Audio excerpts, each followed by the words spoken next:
بتا دیا کہ جس طرح سے ٹیپو سلطان کو شہید کرنے والا کون، کرانے والا کون، اندر کا آدمی کون، میر صادق سراج الدولہ کو قتل کرانے والا کون، اندر کا آدمی میر جعفر، تو محسوس یہ ہوا کہ اسماعیل ہانیہ کو قتل کرانے والا بھی کوئی ایسا آدمی ہے۔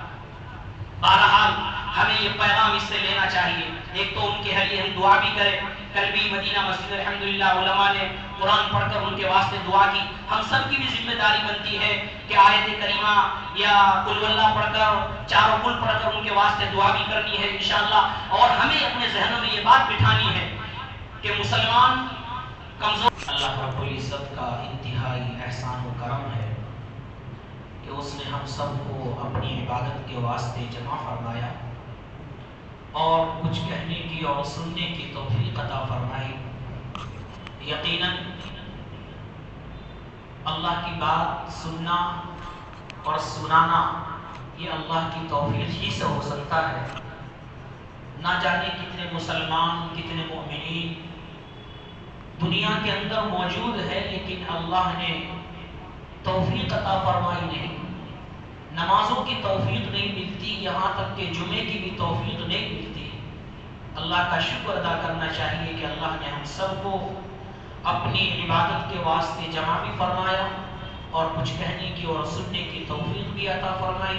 اللہ سے دعا ہے کہ جو کچھ سنا جائے، سنایا جائے، اللہ ہم سب کو اس کو اپنی زندگی میں لانے کی اور اس پر عمل کرنے کی توفیق عطا فرمائے۔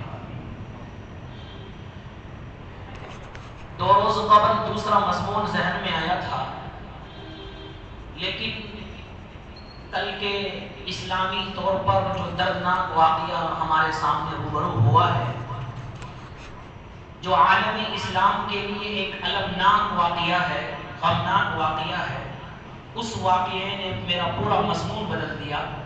جو سوچا تھا وہ نہیں، ایک آیت ذہن میں آئی اور حدیث ذہن میں آئی، کیونکہ ہم سب کو معلوم ہے کہ محرم کا مہینہ بھی چل رہا ہے، امام حسین کی بھی شہادت ہوئی، اور اس سے ہمیں کیا سبق ملا ہے وہ ہم نے پچھلے جمعے کو سن لیا۔ کیا سیکھ اس سے ملی ہے وہ ہم سب کو معلوم ہوا ہے۔ اللہ رب العزت نے قرآن مقدس میں ایک آیت ارشاد فرمائی، ان اللہ یأمرکم بالعدل والاحسان وایتاء ذی القربى، اے لوگوں، اللہ تم کو حکم کرتا ہے کہ تم لوگوں کے درمیان انصاف کا معاملہ کرو۔ اللہ تم کو حکم کرتا ہے تم لوگوں کے درمیان عدل کا معاملہ کرو۔ اللہ تم کو حکم کرتا ہے کہ تم ظلم نہ کرو، بلکہ لوگوں کے ساتھ، رشتہ داروں کے ساتھ، اپنے بھائیوں کے ساتھ ہمدردی اختیار کرو۔ یہ اللہ رب العزت ارشاد فرماتے ہیں۔ دوسری آیتوں میں اللہ نے ارشاد فرمایا، اے لوگوں، اگر تم ایسا نہ کرو گے، انصاف نہ کرو گے، دوسروں پر ظلم کرو گے، ناحق قتل کرو گے، ناحق زمین پر قبضہ کرو گے، تو اللہ نے فرمایا پھر میری پکڑ بڑی سخت ہے۔ یہ مت سمجھنا کہ میں ظالموں کو نہیں جانتا۔ اللہ نے فرمایا وَلَا تَحْسَبَنَّ اللَّهَ غَافِلًا عَمَّا يَعْمَلُ الظَّالِمُونَ، یہ مت سمجھو کہ اللہ رب العزت ظالموں سے بے خبر ہے۔ اللہ ظالموں کو بھی جانتا ہے، مظلوموں کو بھی جانتا ہے۔ انصاف کیا چیز ہے، عدل کیا چیز ہے، اللہ اس کو بھی جانتا ہے۔ نا انصافی کون کر رہا ہے، کس کے ساتھ نا انصافی ہو رہی ہے، اللہ اس کو بھی جانتا ہے۔ آقا نامدار صلی اللہ علیہ وسلم نے احادیث میں ہمیں یہ بات کی تلقین فرمائی کہ لوگوں کے درمیان عدل کرو، انصاف کرو، اور اپنی زندگی کے اندر وہ نمونہ پیش کر کے دکھایا۔ آج ہم دیکھتے ہیں اور دنیا کے اندر اپنی نظر گھماتے ہیں، آج ہر انسان ایک دوسرے پر ظلم کرتا ہوا نظر آتا ہے۔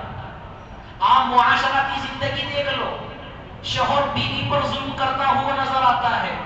روزانہ ہمیں یہ خبر سننے کو، دیکھنے کو ملتی رہتی ہے کہ فلاں شوہر نے بیوی کو مار دیا، قتل کر دیا، اس کے اوپر تیزاب پھینک دیا، وغیرہ وغیرہ۔ روزانہ ہمارے سامنے یہ خبر آتی رہتی ہے کہ بھائی نے بھائی کو قتل کر دیا، لڑائی کی وجہ سے، حسد کی وجہ سے، زمین کی وجہ سے، ظلم و ستم میں اس کو قتل کر دیا۔ ہمارے سامنے یہ خبریں آتی رہتی ہیں، ہم لوگ سنتے رہتے ہیں کہ بھتیجے نے چچا کو قتل کر دیا یا چچا نے بھتیجے کو قتل کر دیا۔ ہمارے سامنے یہ خبریں روزانہ اخباروں میں، نیوز میں، سوشل میڈیا میں نظر آتی رہتی ہے، ہوتی رہتی ہے۔ کوئی قریہ، کوئی گاؤں، کوئی گلی اس سے نہیں بچی کہ فلاں نے فلاں کی زمین پر قبضہ کر لیا، ظلم کر لیا، فلاں نے بیوہ کی زمین کو ہڑپ لیا، فلاں نے اپنے بھائی کی زمین کو ہڑپ لیا، فلاں نے اپنے رشتہ داروں پر ظلم کر دیا۔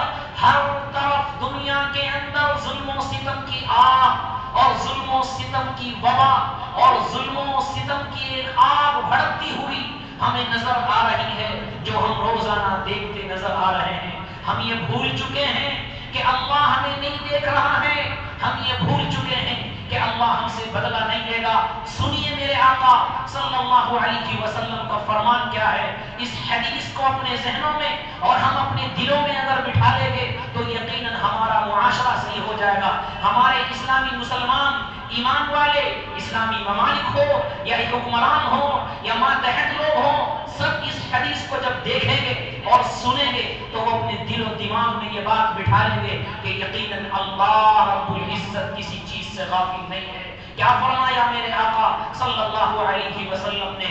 سنیے، فرمایا میرے آقا صلی اللہ علیہ وسلم نے، اتقی دعوت المظلوم، مظلوم کی بد دعاؤں سے بچو، مظلوم کی بد دعا سے بچو۔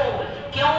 آگے فرمایا آقا نے، فَإِنَّهُ لَيْسَ بَيْنَهُ وَبَيْنَ اللَّهِ حِجَابٌ، اس لیے کہ اس مظلوم کے اور اللہ کے درمیان کوئی پردہ حائل نہیں ہوتا۔ کیا مطلب پردے کا؟ پردے کا مطلب یہ ہے کہ جب وہ مظلوم اپنے ہاتھوں کو اٹھاتا ہے اور بد دعائیں کرتا ہے ظالموں کے لیے تو اللہ اس دعا کو قبول فرماتا ہے۔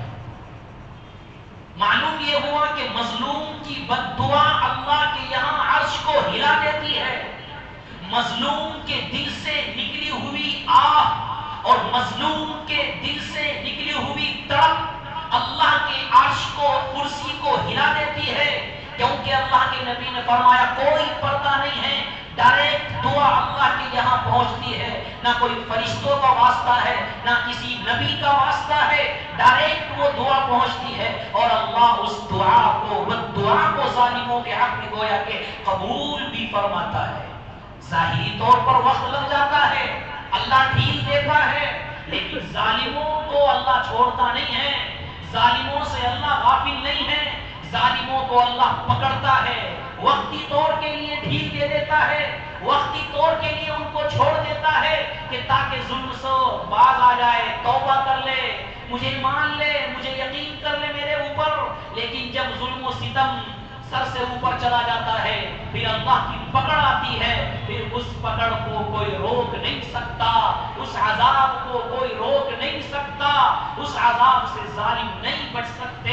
یہ اللہ رب العزت نے قرآن مقدس میں ہمیں تعلیم دی ہے اور ہمیں بتایا۔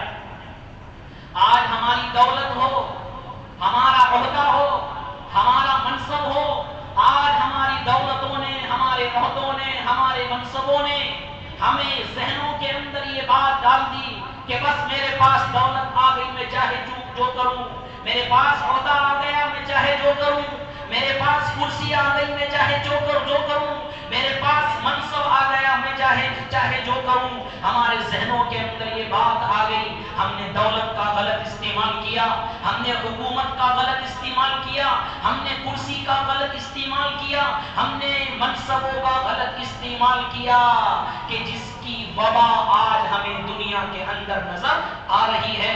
جاؤ کچہریوں کے اندر، جاؤ وکیلوں کے پاس، ان کے پاس سب سے زیادہ کیس، سب سے زیادہ ان کے پاس جو لوگ ہیں وہ کس لیے ہیں؟ وہ انصاف کی بھیک مانگ رہے ہیں، وہ انصاف کے لیے لڑ رہے ہیں، اپنے پیسوں کو لٹا رہے ہیں، دولت کو انہوں نے لٹا دیا، سرمایہ خالی کر دیا کہ ان کو انصاف ملے، لیکن ان کو انصاف نہیں ملتا ہے، ان کو انصاف نہیں ملتا ہے۔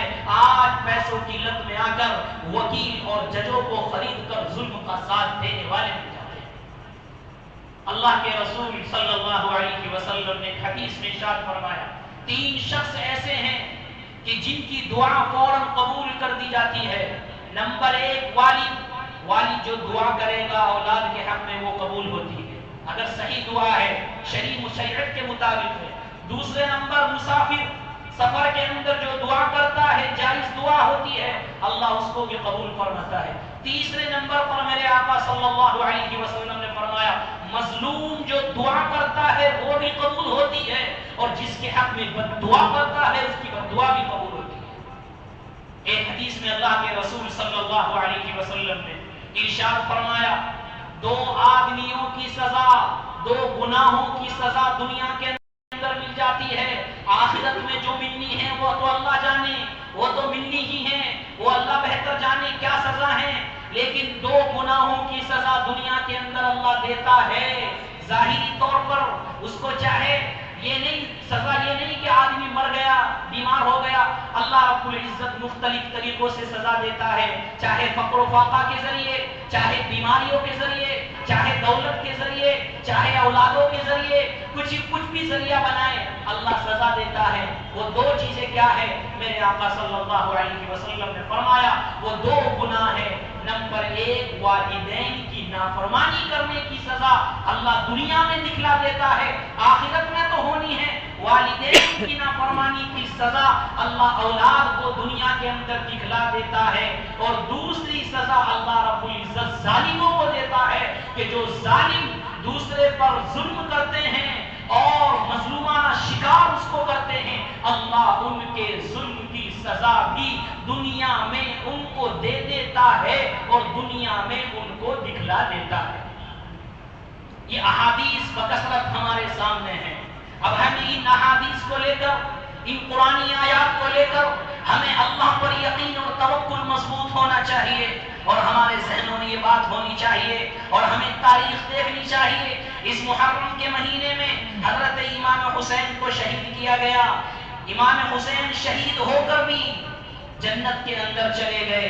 دنیا کے اندر اگرچہ ان کو شہید کر دیا گیا لیکن دنیا رہتی دنیا تک قیامت تک ان کا چرچا ان کی تعریف ان کی حمد اور ان کی تعریف کے قصیدے اور ان کی زندگی قیامت تک لوگ بیان کرتے رہیں گے. ان کی زندگی سے اپنی زندگی میں اعمال کرنے کا جذبہ پیدا کرتے رہیں گے.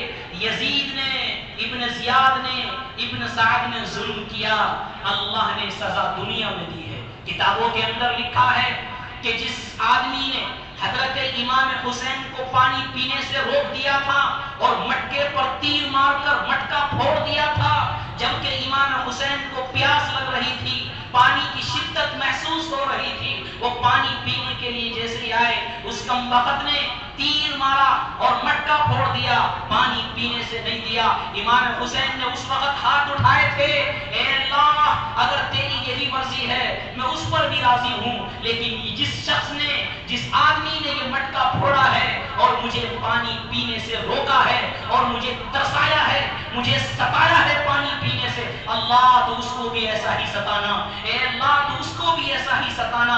امام حسین اس وقت مظلوم تھے بد دعا کر دی اور کتابوں کے اندر لکھا ہے امام حسین کی شہادت کے بعد جس نے پانی پینے سے روکا تھا اللہ نے اس کو پیاس کے اندر مبتلا کر دیا. تاریخی کتابوں کے اندر لکھا ہے اس کو اتنی پیاس لگتی تھی 10 آدمی جتنا پانی پیتے تھے اتنا وہ اکیلا پانی پی لیتا تھا لیکن اس کی پیاس کم نہیں ہوتی تھی اس کا پانی ختم نہیں ہوتا تھا وہ پانی پر پانی پیتا چلا جاتا تھا پیٹ بڑا ہو گیا تھا. یہاں تک کہ لکھا ہے تاریخی کتابوں کے اندر کہ اسی پیاس کو پینے کی وجہ سے اس کا پیٹ پھٹ گیا اور اسی میں اس کا انتقال ہو گیا. یہ امام حسین کی بد دعا تھی یہ امام حسین کو ستانے کا انجام تھا.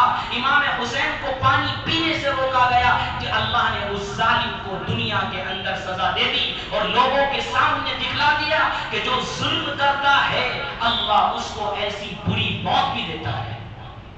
کون نہیں جانتا یزید کو جو تخت شاہی پر جس نے امام حسین کے ساتھ ظلم کیا.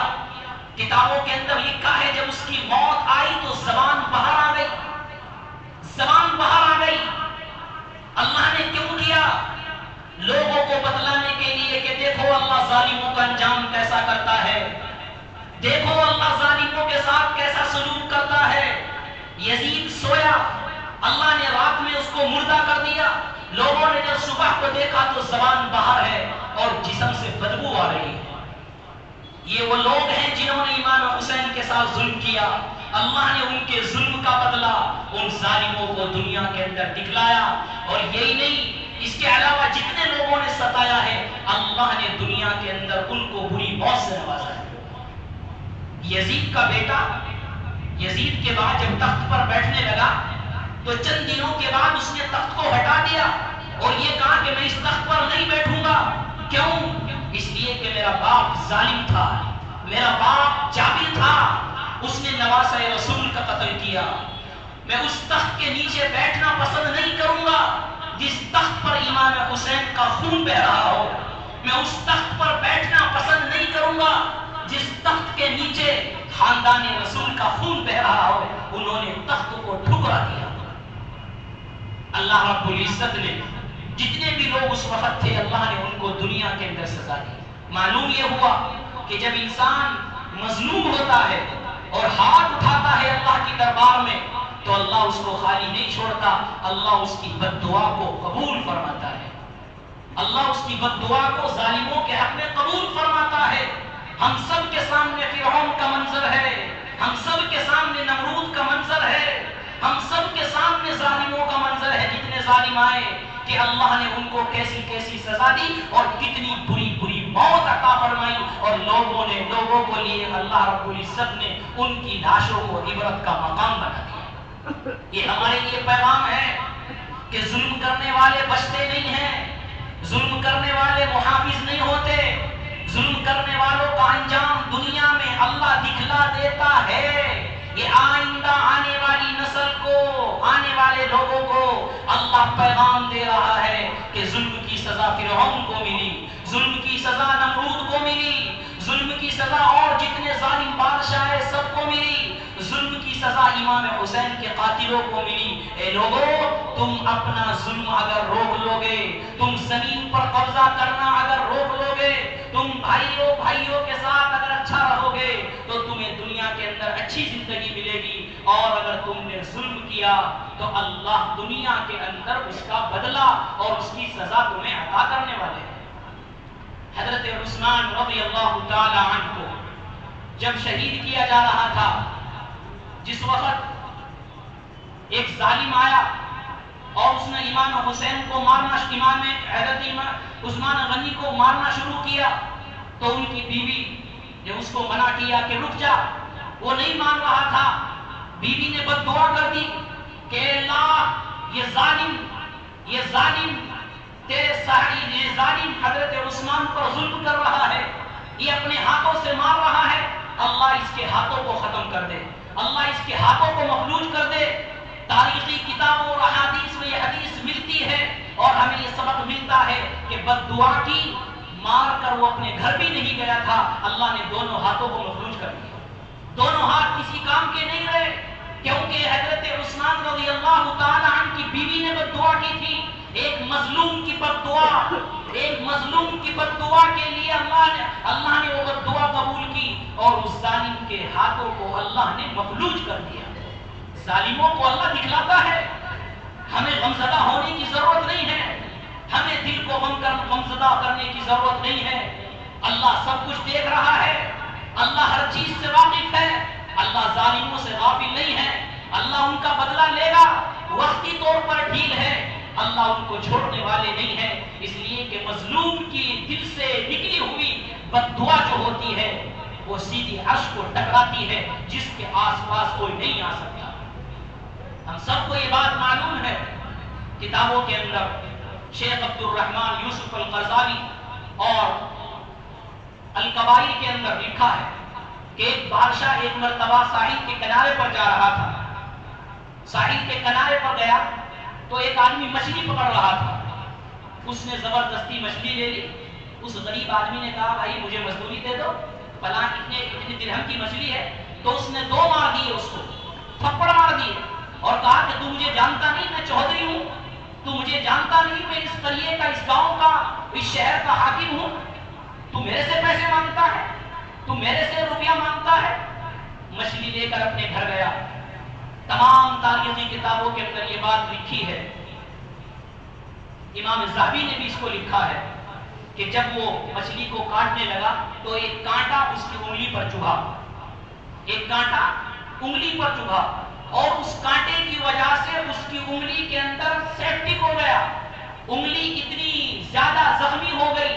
ڈاکٹروں کے پاس، حکیموں کے پاس، طبیبوں کے پاس گیا اور سب نے یہ کہا کہ اگر انگلی نہیں کاٹو گے تو یہ وائرس اور یہ زخم پورے جسم کے اندر پھیل جائے گا۔ اس حاکم نے اپنی انگلی کٹا دی، لیکن جب بھی کام نہیں ہوا اور انگلیوں کے اندر پیپ بھر گیا، بدبو آنے لگی، پھر ڈاکٹروں کے پاس گیا۔ اس کے بعد ڈاکٹروں نے دیکھا، حالات کو دیکھ کر کہا کہ ٹھیک ہے، کلائیوں سے ہاتھ کو کاٹنا پڑے گا، اگر نہیں کاٹا گیا تو پورے جسم کے اندر یہ بدبو پھیل جائے گی۔ ہاتھوں کو کٹا دیا، خلاصہ یہ ہوا، کرتے کرتے ایسے ہوا اس کی پوری بانھ کٹ گئی۔ وہ روتا پھرتا تھا کہ اللہ میں نے کون سا گناہ کر دیا، میں نے کون سا گناہ کر دیا۔ ایک دن راستے میں جا رہا تھا، ایک اللہ والے نے پوچھا بھائی کیوں رو رہے ہو؟ کہ میں اپنی بیماری میں رو رہا ہوں، میرا ہاتھ کٹ گیا لیکن زخم صحیح نہیں ہو رہا ہے۔ کہ کیا معاملہ تھا، کس وجہ سے زخم ہوا؟ کہ میں مچھلی کاٹ رہا تھا، مچھلی کا کانٹا چبھا تھا، اس چبھنے کی وجہ سے پہلے انگلیاں کٹی، پھر ہاتھ کٹا، پھر کوہنیاں کٹی، پوری باہ کٹ گئی۔ پوچھا کہ مچھلی کس سے لی تھی؟ کہ فلاں آدمی ساحل کے کنارے پر بیٹھا تھا، اس سے لی تھی۔ پوچھا پیسے دیے تھے؟ کہ نہیں۔ کہ اس نے ہدیے میں دی تھی؟ کہ نہیں۔ کہ پھر کہ اس نے ہدیے میں بھی نہیں دی اور پیسے بھی نہیں دیے؟ کہ جاؤ اس کے پاس، تم نے اس پر ظلم کیا ہے، تم نے اس پر ظلم کیا ہے، اسی نے تمہارے لیے کچھ بد دعا کی ہوگی جس کا نتیجہ ہے۔ جب اللہ والے نے یہ بات کہی تو فوراً ساحل کے کنارے پر پہنچا، اس کے پیروں میں گر گیا، وہ پہچان نہیں پایا کون ہے۔ پوچھا کیا معاملہ ہے؟ کہ وہ فلاں دن تم سے مچھلی لے گیا تھا، میں نے تم کو 2 تھپڑ مار دیے تھے، تم کو پیسے نہیں دیے تھے، تم غریب آدمی ہو، میں حاکم تھا لیکن میں تکبر میں آ گیا تھا، میں گھمنڈ میں آ گیا تھا۔ کہا کہ تم نے اس وقت کچھ کہا تھا؟ کہ ہاں میں نے اس وقت بد دعا کی تھی۔ کہ کیا بد دعا کی تھی؟ کہ میں نے اس وقت اللہ کے سامنے بد دعا کی تھی، اے اللہ جن ہاتھوں سے اس نے میرے اوپر ظلم کیا، جن ہاتھوں سے اس نے میرے مارا، میں تو بدلہ نہیں لے سکتا، اللہ تو ہی بدلہ لے لے۔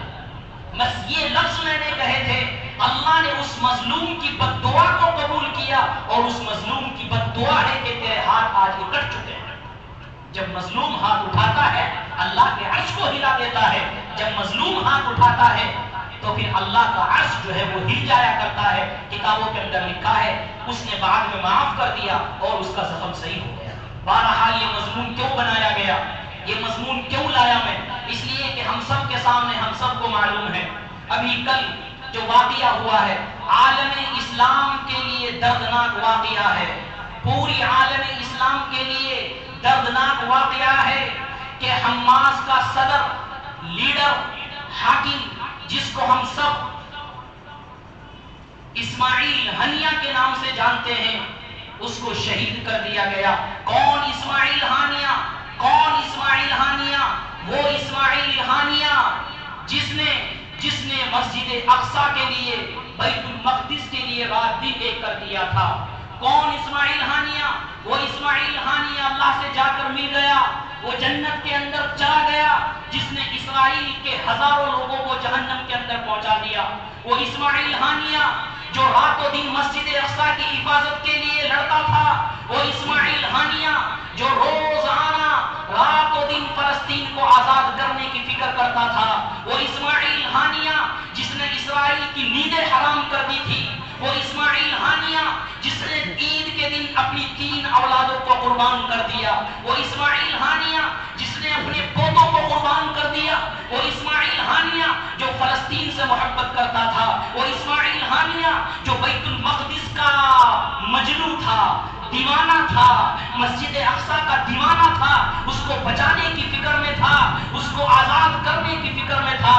وہ اسماعیل ہانیہ اللہ کو جا کر مل گیا جو دیوانہ تھا، جس نے اسرائیل کی نیند حرام کر دی تھی کہ 70 ممالک چپ بیٹھے ہوئے ہیں، 57 ممالک چپ بیٹھے ہوئے ہیں، ان کی آواز نہیں نکل رہی، ان کے منہ پر تالے لگے ہوئے ہیں، لیکن ایک اسماعیل ہانیہ سے زیادہ کام کر رہا تھا، 57 ممالک سے زیادہ کام کر رہا تھا۔ جب ان لوگوں نے دیکھ لیا کہ جب تک اسماعیل ہانیہ رہے گا اس وقت تک ہمیں فلسطین پر قبضہ نہیں ملے گا، ان لوگوں نے اس کو شہید کر دیا۔ یہ اس وقت کا سب سے زیادہ دردناک المناک واقعہ ہے۔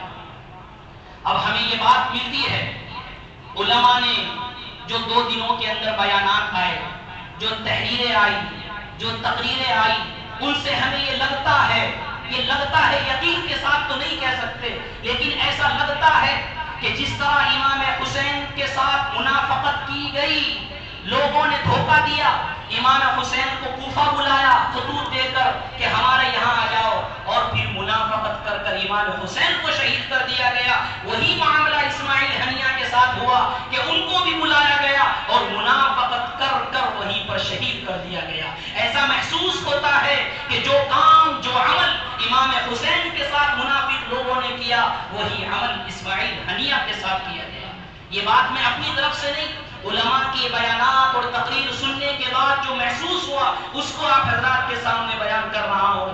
وہ اسماعیل ہانیہ ایسا محسوس ہوتا تھا کہ محرم میں ان کو بھی شہید کیا گیا، محرم میں ان کو بھی شہید کیا گیا، ان کو کوفہ بلا کر شہید کیا گیا، کربلا بلا کر شہید کیا گیا، ان کو ایران بلا کر شہید کیا گیا۔ وہ بھی مجاہد فی سبیل اللہ تھے، یہ بھی مجاہد فی سبیل اللہ تھے، وہ بھی حق کے لیے لڑ رہے تھے، یہ بھی حق کے لیے لڑ رہے تھے، وہ بھی جہاد کے اندر تھے، مجاہد تھے، یہ بھی گویا کے مجاہد تھے، یہ بھی ظالموں کے ظلم کے خلاف لڑ رہے تھے، وہ بھی ظلم کے خلاف لڑ رہے تھے۔ ایسا محسوس ہوتا ہے۔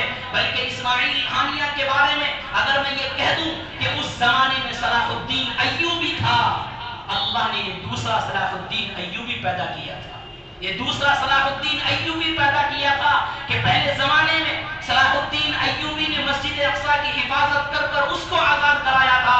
اللہ نے وہی جذبہ اسماعیل ہانیہ کے اندر رکھا تھا۔ ایسا لگتا تھا کہ اسماعیل ہانیہ اکیلا نہیں ہے، بلکہ اس کے اندر عمر بن خطاب کا جذبہ، اس کے اندر حضرت عمر بن خطاب کا جذبہ محسوس ہوتا تھا، اس کے اندر خالد ابن والد کا خون محسوس ہوتا تھا، ان کے اندر سہیب رومی کا خون محسوس ہوتا تھا۔ اسماعیل ہنیہ اکیلے نہیں تھے، بلکہ وہ ہزاروں کے مقابلے میں تھے، وہ ہزاروں کی تعداد میں تھے، لیکن افسوس صد افسوس، اسلام کو ختم کرنے کے لیے، مسلمانوں کی جاگیر کو ختم کرنے کے لیے اور مسلمانوں کو ختم کرنے کے لیے، اسلام کو نیچا دکھانے کے لیے، اسلام کو ختم کرنے کے لیے ان کو شہید کر دیا گیا۔ ہم دعا گو ہیں کہ اللہ ان کی شہادت کو قبول فرمائے۔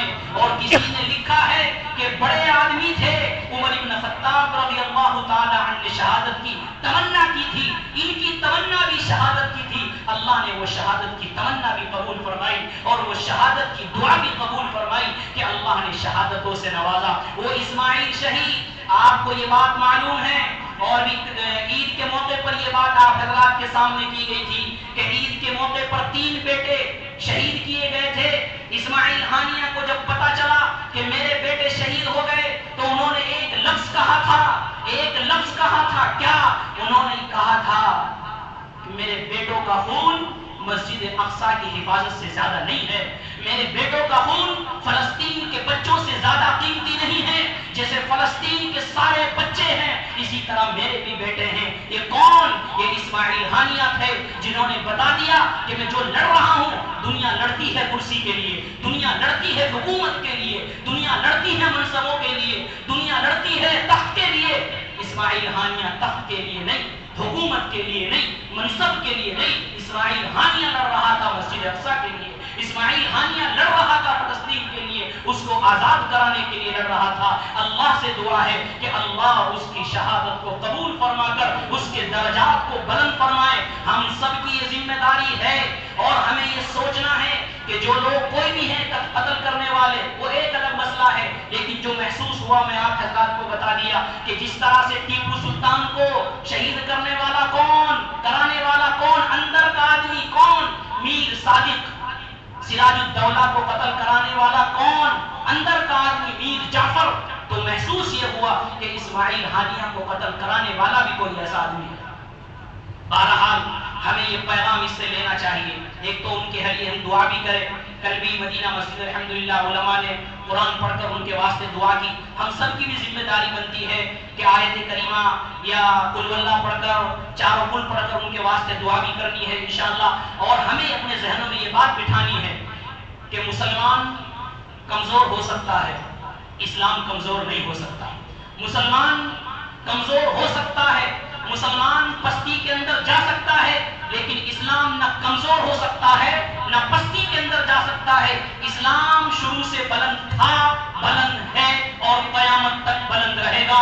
اللہ نے صلاح الدین ایوبی کو چھینا، اسماعیل ہانیہ جیسے پیدا کیے، اسماعیل شہید جیسا پیدا کیے، قاسم نانوتوی جیسا پیدا کیے. ایک اسماعیل ہانیہ چلا گیا. اللہ سے امید ہی نہیں بلکہ یقین ہے کہ اللہ ان سے بہتر بھی انشاءاللہ مسجد اقصیٰ کی حفاظت کے لیے اللہ رب العزت ان کا بدل لائے گا. یہ ہمارا یقین ہے اور ہمارا توکل ہے. بس ہمیں اللہ سے دعا کرنی ہے کہ اللہ جنہوں نے یہ کام کیا ہے تو ہی ان کا بدلہ لینے والا ہے، تجھے ہی ان کا بدلہ لینا ہے. اور ہمیں یہ دعا کرنی ہے اللہ انہوں نے شہادت کا گھونٹ پی لیا ہے، اللہ ان کی شہادت کو قبول فرما لے. بس یہ ہمیں روزانہ ابھی اور آج بھی انشاءاللہ ان کے واسطے دعا ہونی ہے. اللہ سے دعا ہے عمل کرنے کی توفیق.